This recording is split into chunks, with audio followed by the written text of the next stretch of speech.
My name is Ruth Hella, and I'm a senior at UNCG, and I'm studying interior architecture. My name is Saad Bayor. I'm a senior at UNCG, and my major is interior architect. Hi, my name is Renee Newble, and I am a senior interior architecture major at UNCG. My name is Courtney Gwynn. I am a senior at the university, majoring in interior architecture, and I'm from Durham, North Carolina. Hi, my name is Nyla Bautista. I'm a senior at UNCG and my major is interior architecture. My name is Tanaya Alvin. I'm an interior architecture major here at UNCG, and I'm also a minor in African American and Diaspora Studies, as well as consumer apparel and retail studies. So the most helpful thing that I took away from this project is the importance that it is for especially students to have a voice and to showcase their voice. I feel like in a college setting, sometimes a lot of students can be a little afraid to maybe like showcase their point of view or tell their story if something personal happened to them. And I feel like with this project, a lot of my peers and people outside of the class can also relate to this story in some form of capacity. Maybe not if it was as extreme, but there are certain things that we can relate to, especially as a minority student. There was things that I could relate to personally in this story. So I feel like showcasing this in a design perspective was really interesting to me because I am a minority and I am a design student. So I got to use both of those aspects of my life and showcase a story that also told Eugene's story as well. I think the most helpful thing, like as a student, was how unique this project was, because a lot of times you think of interior design and you think of like pillows and your kitchen and specifically with homes or like restaurants. But then to be a part of a project that was going to help people and specifically a social justice issue was just really unique, and I didn't even realize that you could use design to help people in that way. And I think it encouraged like curiosity to see like, okay, what else is architecture capable of that I never even thought of before? I took this project in a lot of different ways because we're talking about a museum, and the museums have different type of things that can go towards it. And because we're specifically talking about lynching, so I wanted to be more of an uncomfortable place, because this is a serious topic that's been going around throughout American history. So compared to all the African American museums that I've been to, I feel like there was always something missing that can be more uncomfortable compared to if you go to a Holocaust museum or a Jewish museum, that would make you feel uncomfortable because it was a tragic to what happened to them. So I feel like this experience let me learn a lot and also let me put my ideas into it.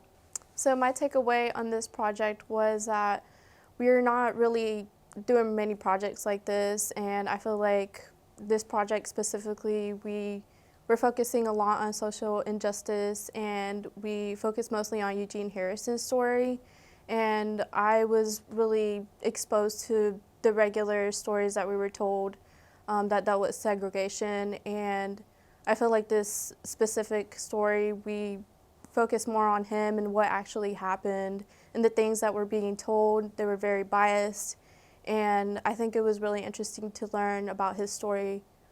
One of the biggest takeaways for me for this project was understanding how to design for learning, specifically in a museum or exhibit setting, and understanding how specific exhibits relay information and how sometimes information can be too much or too little, and kind of finding that balance and also figuring out how to relay the information in a sensitive manner, especially regarding information about minority groups or groups that have been oppressed, specifically for this project, the Black community and Eugene Hairston. And yeah. As a design student, I would say that this project seriously inspired me. My main takeaway from this is that I was able to become and grow as a designer. Normally in studio, we don't necessarily do projects that play a big role into history unless it's like a historical preservation project. But with this one specifically, we focused on a lynching victim, and we had to take the story that we was given about him and create a space, almost like a final resting place for a plaque that was a big significant part of his life. So that was honestly my biggest takeaway.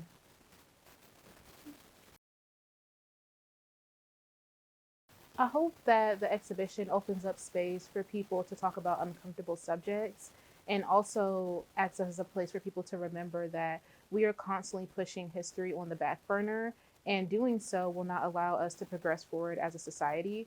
So I hope this opens up spaces to have conversations about racism and how it plays an integral part on the way we navigate the spaces in the world today.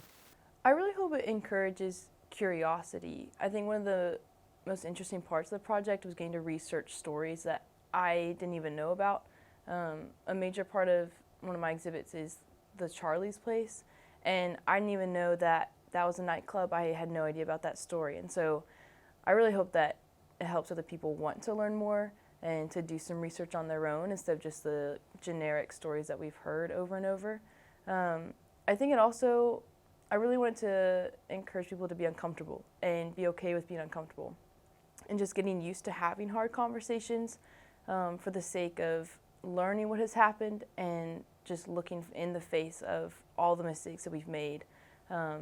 Because the harder we look at our past, the better we're able to never repeat them. Because I feel like a lot of times we have just suppressed, we just suppressed a lot and tried to ignore a lot of the past, and so we just end up repeating it.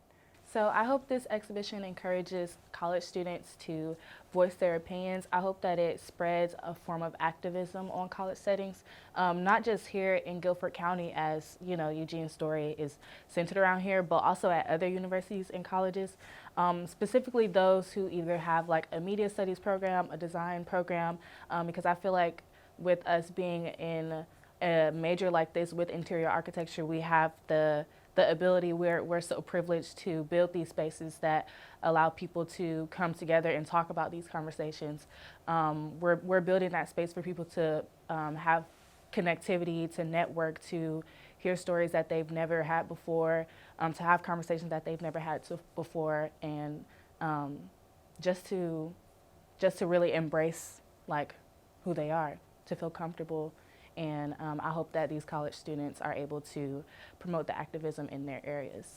To talk about more about the problem that's going on in America towards the African American community, because even though they stopped lynching, well, not technically stopped, but the weapon changed from a rope to a gun, because nowadays you will see innocent people getting killed by guns instead of a rope. So the type of conversation that I wanted to start, like how could we stop it from ending?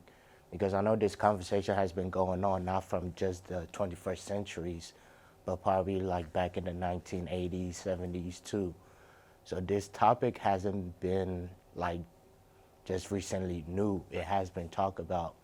And the conversation that I really want them to focus on is what's the solution?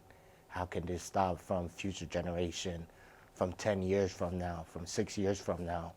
Because if we're talking to somebody that lived in the 1970s that experienced police brutality, and compared to now, it won't be really no difference, because it's the same thing that's going on since then. So I'll probably say the solution to end all of this, and how can we just come together as a community and as human beings all together. I really hope this exhibition encourages local activism specifically, because that's where change really starts, especially social justice change. If you can't help change and impact your community, you can't help change and impact your state or your nation or even the world. And I think it's really important for people to see an exhibit like this and understand the history of Greensboro as a community, and try and figure out how, you can make the community of Greensboro better, and therefore, going from Greensboro to North Carolina or even the nation. I really think so, because I think that through design you're able to create spaces where people can start having conversations. You also are creating like diversity in design. Oftentimes we can just see like copy paste of just the same thing over and over, lots of shiplap. And then you miss out on just all these different like areas of design, and just creating like a celebration of other cultures through design. And I think appreciating what makes each person individual and unique is a huge part of social justice, and starting to see people as humans. And diversity is a perfect place to start putting that into practice. I absolutely do see an importance in that. I feel like interior architecture or interior design just really is based focus on design, and I feel like we should have a backstory to why we're doing this certain project, why are we creating this museum, why are we doing this, and we're doing this for a purpose. And I think Eugene Hairston's story is just bringing this purpose into our design. I feel like it should be talked about more. I think we should focus also on social injustice when it comes to our projects. I definitely do, because a architectural interior design can bring information to people that don't know. For example, the time that I took to go back to Africa after the George Floyd incidents, they've been asking me, why did an innocent cop kill that man like that? Because back home, they don't understand the concept of race theory. So trying to explain it from a person that grew up in America to a person that never been to this country is tell them how it is, how a black person's living in America is different from a black person living in Africa, even though they have their own struggle. So I think like having museums and architectural museum can show a lot of information, bring different people across the world together so they can understand each other. I do see an important place for interior design and social justice, primarily because we are the people who are actually cultivating these spaces for people to talk about. You know, you want someone to feel comfortable or feel like they're in a familiar setting for them to be able to have these conversations, whether it is a more serious topic as the story of Eugene, or whether it's something that is just sparking like a networking opportunity for people as well.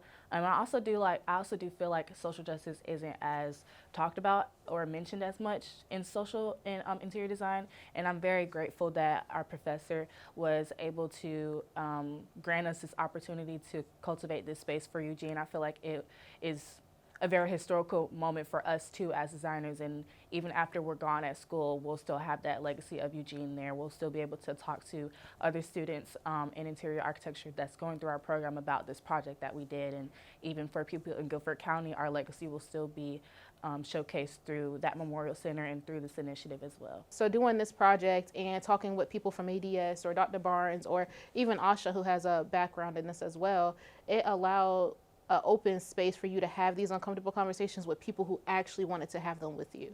And that's personally what I liked about this project more than anything else. It was an open space where I could voice my opinions and say stuff, and people didn't get offended or get in their feelings. It just provided a nice open space for discussion. And honestly, that's what I liked about this project.